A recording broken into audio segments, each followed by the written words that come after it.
Hello, good day and welcome to week 2 of our online result-based monitoring and evaluation course. Um, yes, we're excited to have you joining this class once again. Um, we've been able to look at your feedbacks of week 1 and we thank you and we're going to improve on that. So we'll crave your indulgence again to please look at your classroom for class 2 for the second week. You're going to be seeing a feedback, so please help us complete it as well. So you will see as part of the posts for you to help us complete a feedback for so you see it somewhere here. Tell us what you think. That will be so useful for us. Great, we were able to complete week 1, and just to quickly do a recap of week 1, we focused on introduction to result-based monitoring and evaluation, which purposefully was about distinguishing between result-based monitoring and evaluation and the traditional monitoring and evaluation, which is that in result-based monitoring and evaluation we're focused on results at the impact and outcome stage and not necessarily results at the output stage as it is. So also we were able to create a theory of change for one of our case studies, and it was interesting to see what you have posted, and yes, you will get a feedback in some days time about it. Quite interesting to see how creative you can be. Also, after theory of change, creating a theory of change, yes, we were able to assign result chains to the theory of change that we've created, and afterwards we were able to assign indicators, which is what we feel is success to our program, and also in terms of what we can use to measure our results at each stage. So those were quite interesting, and just to quickly bring us back, let me see if I can quickly pull up the Jamboard so that we can quickly see a little bit of where we were, but not with the indicators anyways. But this was our theory of change, then our result chain. Then we were able to create indicators specifically for each of these components of it. So this week we'll be focusing on 4 units, and we'll be focusing on 4 units, and we'll be starting ahead with data types, forms, and sources of data. We will discuss what data is, what are the sources of data, what are the things we need to consider when collecting data, because this is the most important part of you creating insights to improve projects and programs. This is so this becomes more important. We've found out that some people think it's a data analysis stage, but no. This data collection planning stage is very critical.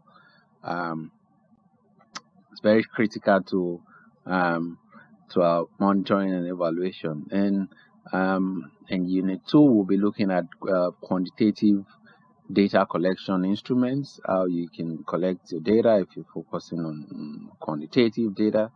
And in Unit 3, we'll focus on qualitative data collection instruments. And the fourth and the last unit will be focused on sampling and sampling methods as well. So again, do not forget your assignments are already in the Google Classroom, so you might want to check it out, and also do not forget to send in your comments on each of the videos that you watch.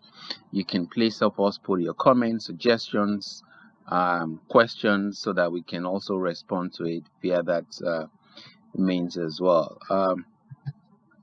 So again, my name is Oludotun Babayemi. I'm an evaluator by profession. This is my 13th year in this profession. I'm an evaluator and I have a background in international development as well. It's been 12 years I've been consulting for international partners in programs in Africa, Asia, Europe, and North America, and South America as well. So Unit 1 would allow us to be able to, allow participants to be able to explain to others different types of data. You should be able to identify different sources of collecting data and also establish ways and when to collect data as well. So if I'm sure some of us are not actually new to data or what data is, but we will be talking about what data is, the types of data, its categorization, primary data sources, secondary data collection and sources, and data collection periods, which is when to collect our data. It will be nice at this time to state that yes, if you look at your classroom, you actually have, for each unit, you would have further resources. I will encourage us to look at those resources and also look at the essential readings as well. We normally tell you one is important, one or two. So, think about the other books that are available for your perusal as additional reading as well. Then you think about other resources that are attached under each unit. Those worksheets are very important. You should take a look at them. It might help also in answering some assignments and also in you going further on the work that you do. So what exactly do we mean when we say data? Like you can see just by the right hand side are fruits, right? So I put this question to you: how many fruits do we have? So you can send it as a comment in the comment box. How many fruits do you think we have on your screen? So how many fruits do we have? Put it as a comment in the comment box. We will start an engagement based on that, and let's see what we can get. So, but you see fruits. I've mentioned fruits already. So that's a value that has been assigned to what you have on your screen. So and it's referred to as data as well. So data is any value assigned to a thing.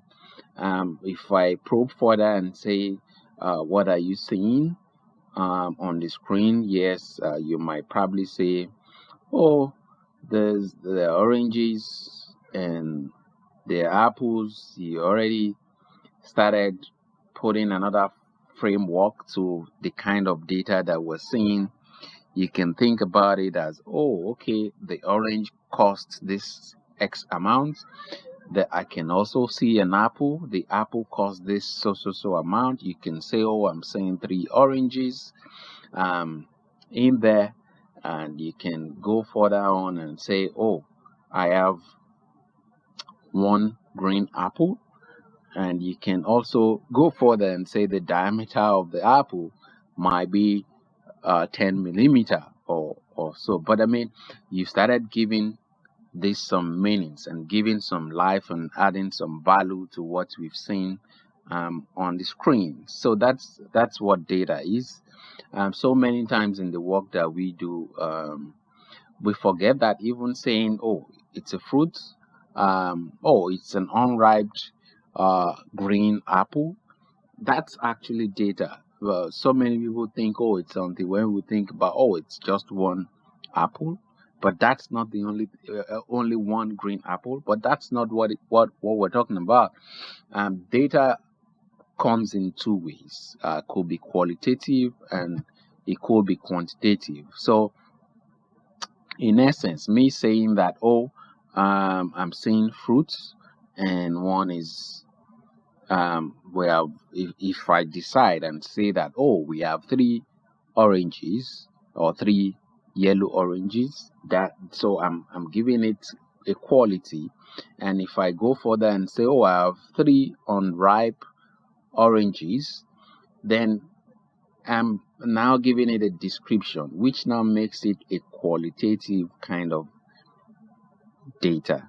But if I just say, oh, I have three oranges, that's more or less talking about the quantity of the oranges that I have. So in that sense, that's quantitative data. So you could have a quantitative data, you could have also qualitative data as well. So, but I mean, it's important that we know about these two, but we can go further even with these two and say that yes, we can, under qualitative and quantitative data, we can go ahead and categorize the two even as well. So you can have a categorical data, so which means you now talking about the fruits that we have on our screen, like, oh, okay, the apple, we have one apple but it is unripe. We have three oranges, or we have five oranges, and three is ripe and two is unripe.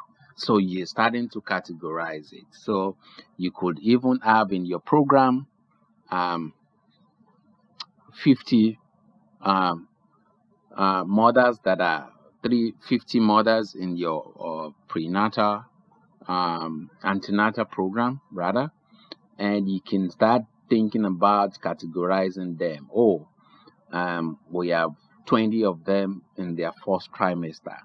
You have 3 of them in their third trimester. You have 20 of them in their second trimester. So you started to categorize them. It could be in a small and medium enterprise program where you have smallholder farmers, and you have 20 of them from a community. You might want to use their age to put them, their height to put them into category, and say, oh, I have 10 tall farmers from X community, and I have the other 10 from another community who are actually less than 5.7 feet in height. So, I mean, that's you putting it into categories. You could go further and talk about um, quantitative data in a discrete format. So you say you have a discrete data, which in essence means that yes, they have. So this is a type of data that do have gaps in it, and there can only be whole numbers of them. So, for example, you cannot actually have 3.5 or 4.5 oranges as you're seeing in your screen. So we all know that, oh, you can have a full orange. So that's what we refer to as a discrete part of it. Also, shoe sizes comes in 45, in 47, in 48. You can also think about your discrete data as the number of female that participated in your program, because you cannot have 10.5 female. Yes, so that's an example. You can also think about the number of smallholder farmers that told you that yes, they have been able to use the toolkit that you have provided for the program. Or you think about a school learning program, and you are able to find the number of teachers that now teaches their class using pedagogical formats or using the numerical toolkits that you have provided, in that you will not have 2.3 teachers responding. You would have teachers as whole numbers. That's what we refer to as discrete data, and they are actually quantitative.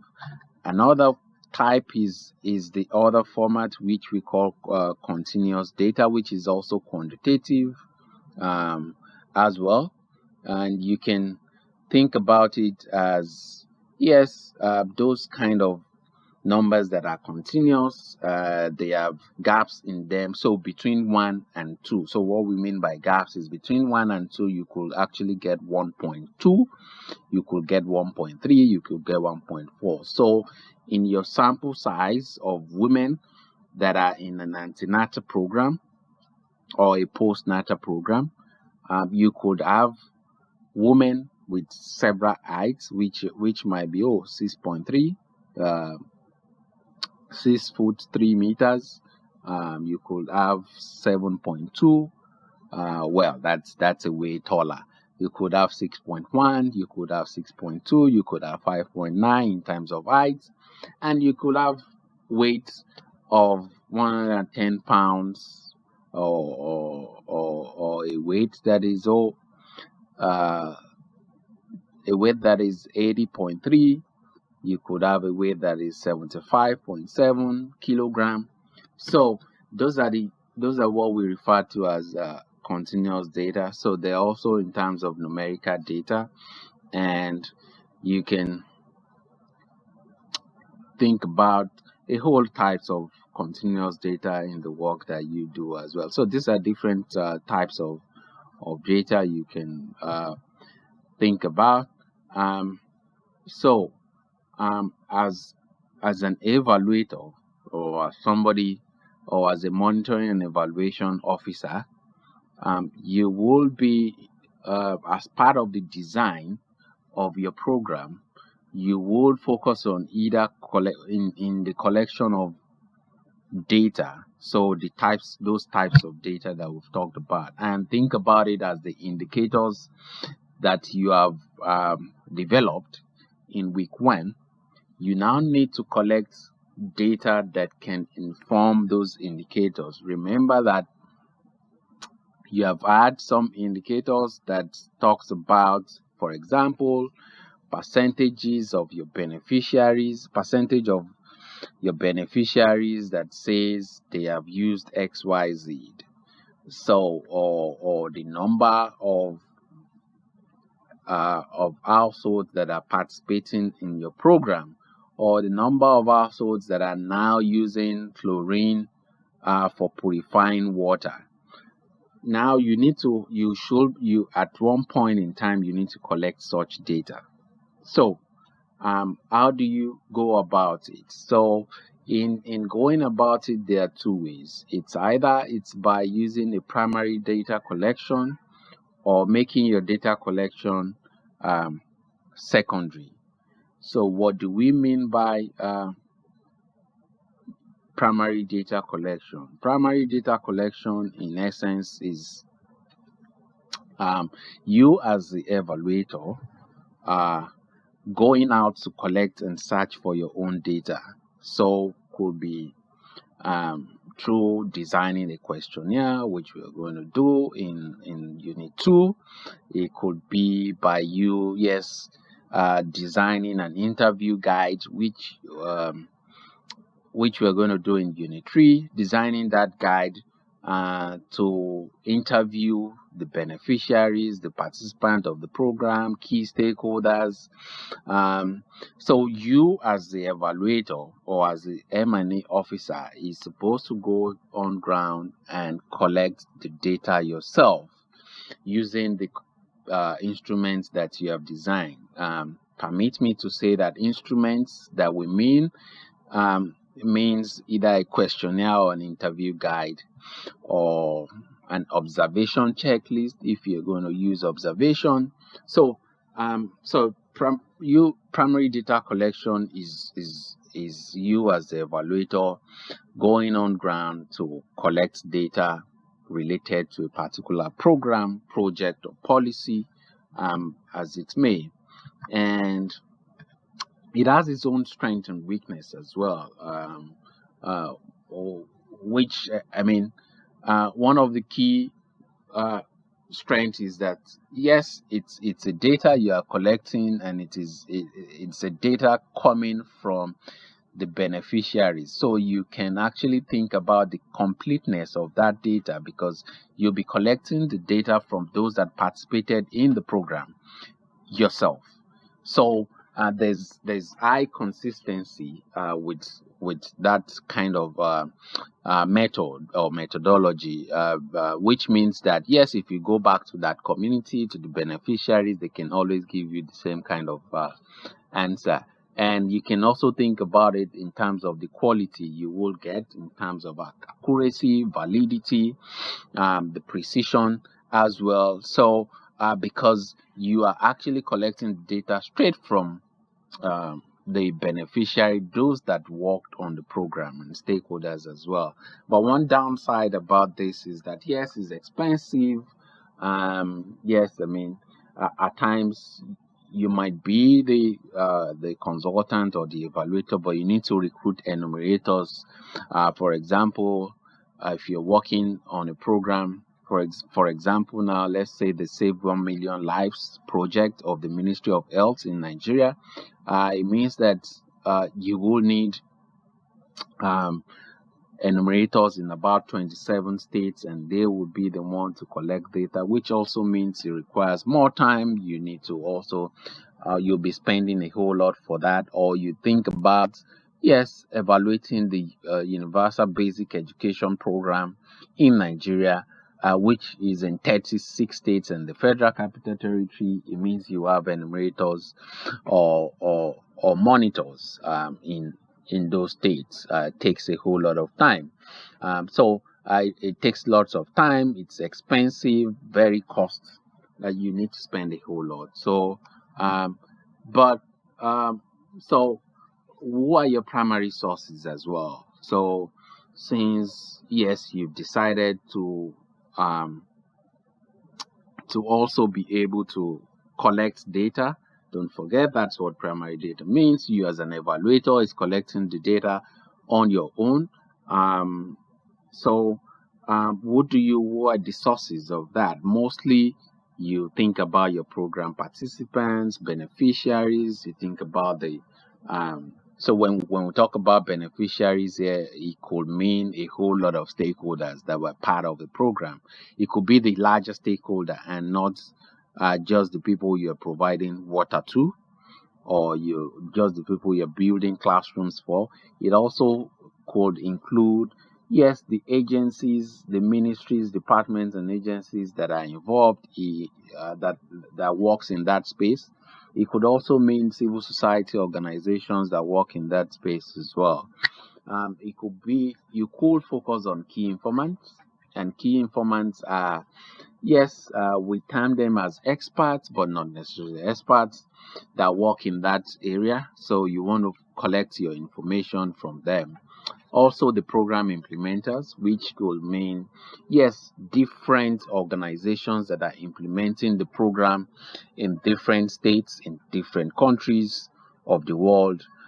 So you want to speak to them. Um, your sources could be, yeah, for a particular evaluation could be actually all this, but at times could be just one, could be two, depending on the context, depending on the resources that are available. In terms of observation, yes, you could observe and record, and yes, watch participants' behavior on your own systematically.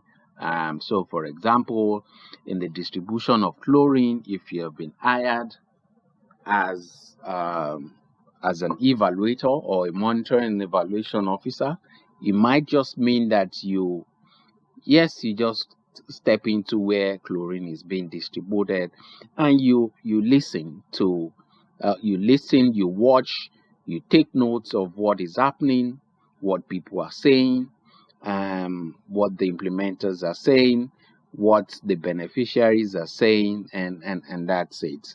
um, at times, it could just be, yes, the radio program for the for chlorine usage, which was supposed to be an advocacy. You can just think about listening to the program. Could be maybe it's on TV, maybe it's on radio. You could go and listen. You could listen to the radio program or the TV program.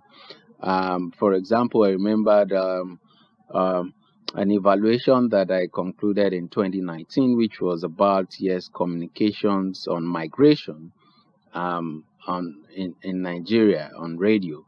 So there's a radio program meant um, for encouraging Nigerians not to migrate irregularly, and one of the methods that we use, one of the primary sources was to go to was the radio program itself. So um, I attended one of the radio program at the radio station, but not as the interviewee, but just trying to get feedback, like what people calling, because it's a calling program. So like trying to know what people are talking about the program, and also listening to the presenter as well. So that's an example of you absorbing a content. You could also attend program meetings, advocacy meetings. While in there, you could be passive, you could be non-passive. Um, so which means you could interact with the program, you might not interact, but you take notes of what's going on within that meeting. You could participate in people's life, which we refer to as ethnography, which means that for instance, in the chlorine distribution program, I just want to go to the communities where chlorine is being distributed and stay there for maybe about 5 months or 7 months. And I'll start taking my notes and talking to people in the community. So, I mean, there's several ways you could undergo primary sources for data collection. These are your primary sources you could think about. So secondary data, which is another form of collecting your data, and this you might think about this as barely your desk research for the work here, for the evaluation you're trying to do. So what you focus here is just analyzing data and just interpreting the results. So you just focus on data that has already been provided by some other people, and you analyze it and work on that. So an example can be looking at, for example, the Human Development Index and trying to get out some data from there, or looking at I think a vivid example could be the National Center for Disease Control. They have a database where a whole lot of data is being generated currently, right? For so for the COVID-19. So let's try and check ncdc.gov.ng. So all info.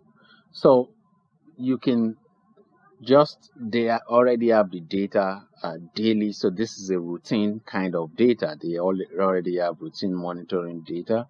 You can actually decide to use the data that they provide or on their dashboards. You could do that. Or let's see the situation reports now.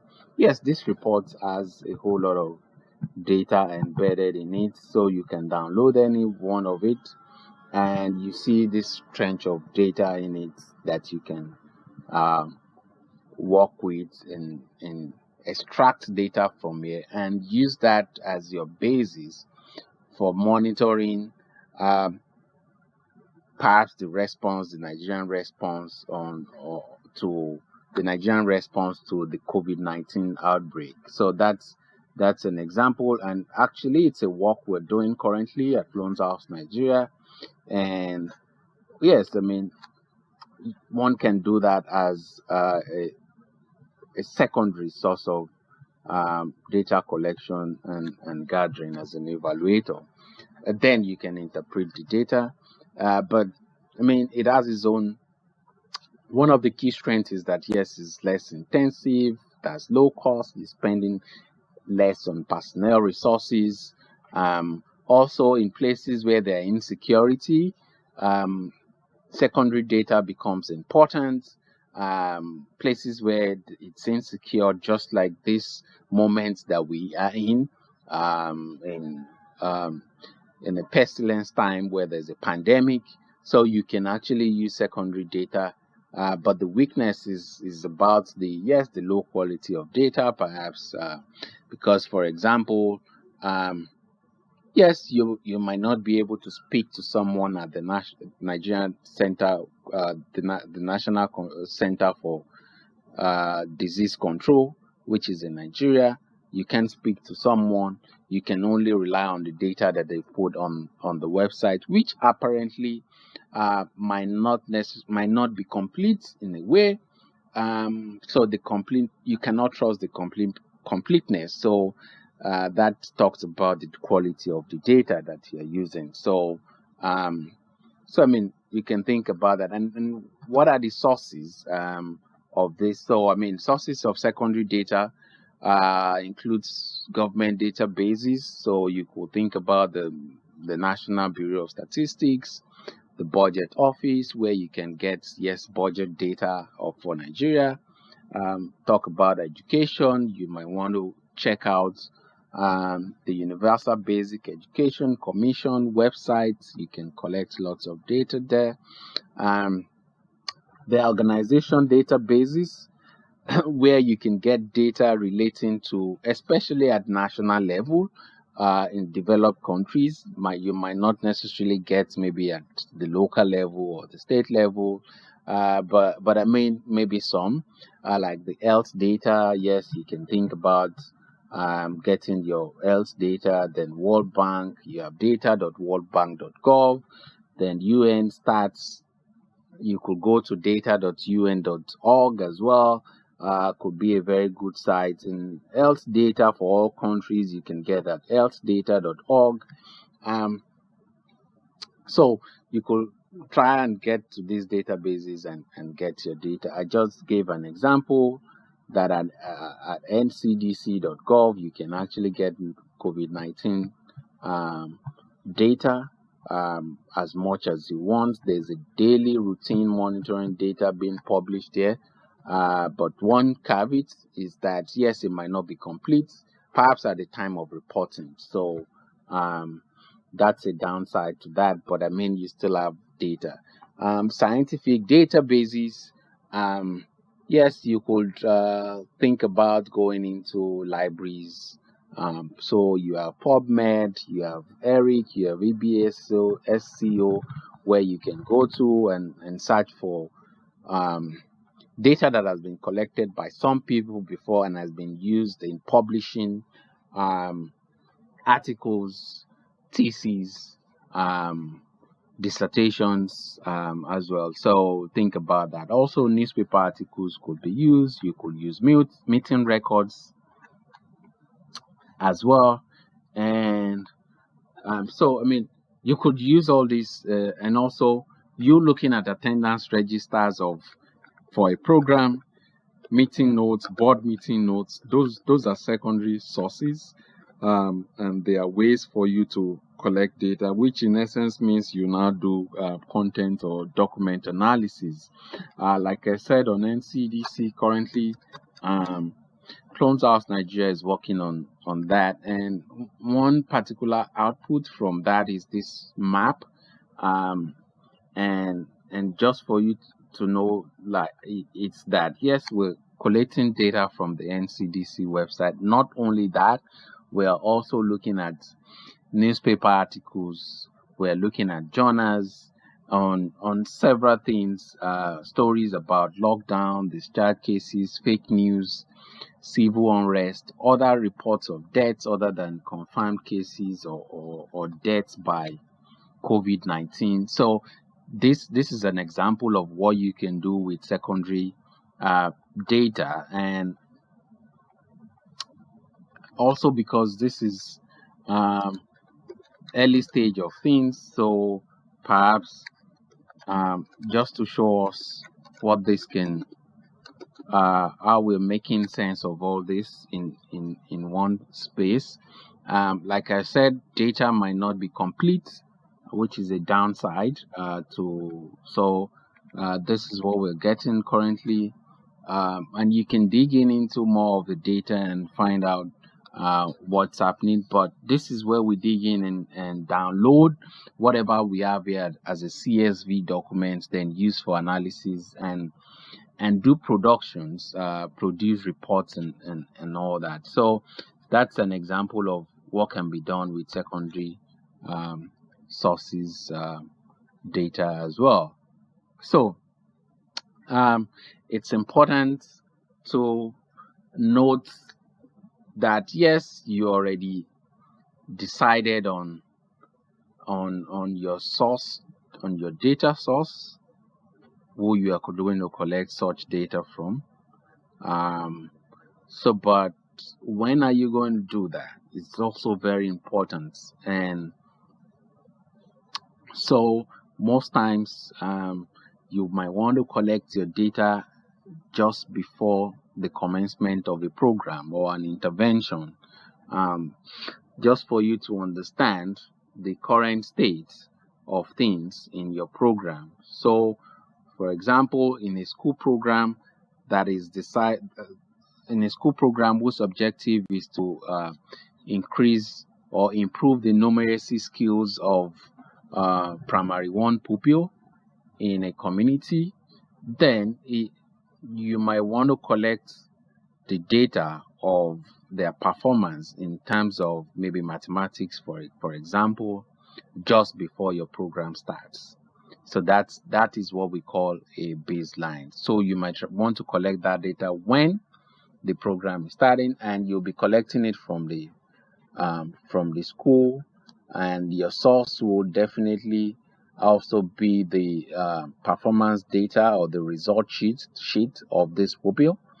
Um, if you're lucky, if the project is going to be, for instance, in 3 years, you might decide to collect the same kind of data at the second year, at the end of the or by the middle uh, of the second year. You will want to collect that, and that kind of data we refer to as the midline. Um, by the end of 2023, when the project is starting, don't forget, if the project is 3 years, you might also want to collect that performance or results data or for the children. And in essence, what you are now doing means you want to compare their performance in 2021 that you started with 2023. You now try and find the mean difference between the two results. So you can actually collect your data before the project starts or the program starts, then collect at the middle of the project, then collect at the end of the project. Um, you can also do an ex post, which might be common with development projects, development evaluation, which means you do that after, like, a year after the program has ended. So in this case, you want to do it in 2024. So we call this ex post. So you're collecting the data when the intervention has been concluded. So you now want to go back to that community and collect, or to the school or the schools that were involved, and collect data as you want it. So when can you collect data? You can actually collect it before the program commences, which we refer to as baseline. You can do that at the middle of the project or program, and you can do that at when it ends, and also that you can do it when it has already been concluded as well. So that brings us to the end of Unit 1, but it's important to also state that in your classroom, there are these important documents you might want to take a look at. They're very important in you selecting the sources of your data. So you have this which has indicator, and you already know your indicators. You already have it in the Unit 5 of Week 1. Then you now put in the potential data sources. This is a template, a worksheet you can use. And you now think about, yes, you've found out the potential data sources for the indicator. You now think about the completeness. So do you think this potential data source, so for example, let me quickly go back to the example of the program that wants to improve or increase the performance of pupils in grade 1 in maybe 50 schools in a particular community. Your potential data sources will definitely be, yes, perhaps teachers in the school. Don't forget, it depends on the indicator. So could be teachers, could be result sheets of pupils. Will that give you the completeness for that indicator? Would it give you, it means, can that data source give you what you want, which might be the performance? Will it give you, if you had written here maybe teachers and you want to get their perception, will that give you a completeness of the performance of? So you use this to judge if it's complete. Will it give you an accurate, which means accuracy, which means that yes, on the average, if I get 20 people, yes, they might be closer to the results that I'm looking for. So it's the closeness to the results that I'm looking for. So which means in terms of samples. So which might mean if I have 40 pupils here, so pupils from how many schools will I put in there for me to be closer to being accurate? Then you talk about the relevancy. Yeah, how relevant is that your source to the indicator you're talking about? And ease of access and feasibility means, can I access the children easily? So the Teachers Development Program of DFID recently, which might also be almost the same thing. Ease of access and feasibility. Yes, you might think that school pupils cannot judge how their teachers are teaching, but one had to make use of online tools or online surveys and gamify a tablet which these children is being guided to use in punching pictures of how their teachers does when they are in class. So you can see that the question might have been in terms of access. Can we access this pupil, and is it feasible? But maybe if we can gamify some response kits, then we can have access to them. So think about the access. Can you access the pupils? Then what are the risks for the pupils? You need to think about it. So in terms of lack of risk for respondents, is it that it is there? Is it that there are no risk? So you need to identify. So this allows you to identify. It allows you to to ascertain the data source you're picking for your program or your project, as it may. There is another worksheet that will be useful for you, and this looks at the who, when, and where of your data collection source, and it helps you when you're developing your data collection plan. In Unit 4 of this week, we will be closing that with developing a data collection plan, and this will be useful for you. And you can see it talks about who. So who will the respondents trust? So this is about who collects the data now as an evaluator. think about who will collect the data. So who will the respondent trust? Who will be able to be objective and so we're talking about the evaluator or the enumerator that goes into that community to collect the data. So it's about answering the question of who collects the data, who is familiar with the topics, who has good interpersonal skills and is a good listener.